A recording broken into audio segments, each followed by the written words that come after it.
गोपाल पाठा, कलकत्ता का गुमनाम रक्षक। साल 1946।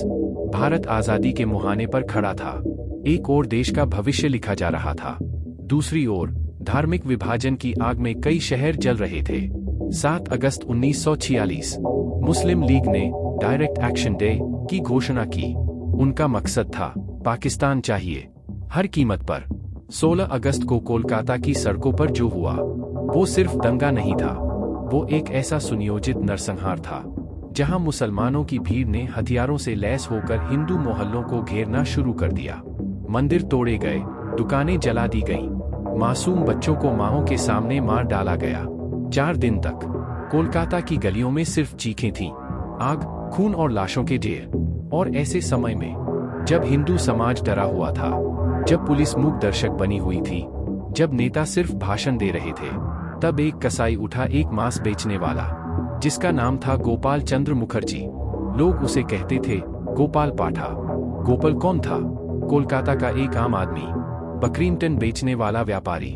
कोई पढ़ा लिखा विद्वान नहीं था, न ही कोई राजनीतिक विचारधारा का समर्थक, लेकिन उसके भीतर एक चीज थी, धर्म, संस्कृति और अपने लोगों के लिए अग्नि जैसी निष्ठा।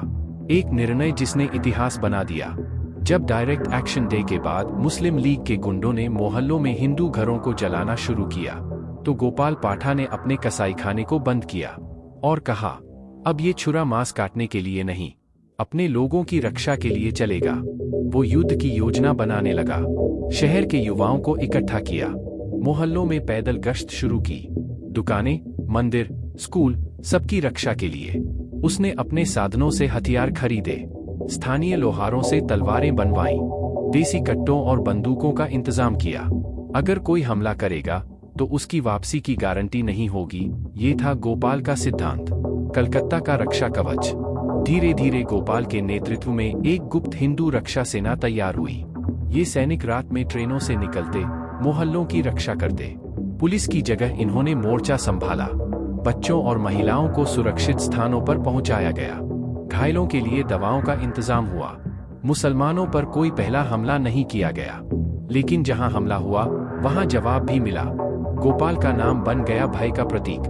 मुस्लिम लीग के चरमपंथी अब खुला हमला नहीं कर पा रहे थे। जहां गोपाल की टोली की मौजूदगी होती, वहां से हमलावर पीछे हटते। उसने न सिर्फ हिंदुओं को बचाया, बल्कि एक संदेश भी दिया कि अत्याचार के आगे झुका नहीं जाता। लेकिन अफसोस, इतिहास ने इस रक्षक को भुला दिया। गोपाल पाठा न तो कांग्रेस का हिस्सा था, न ही किसी बड़ी विचारधारा का नाम।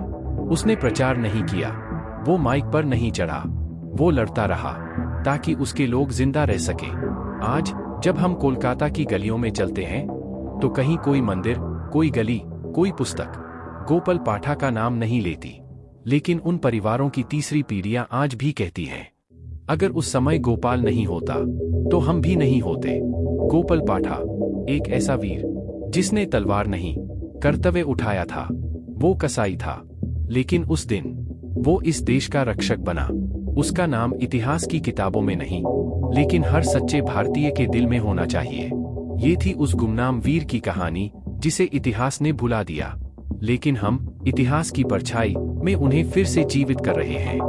क्योंकि इतिहास की परछाई जहां वीरों की गुमनाम कहानियां फिर से जीवित होती हैं,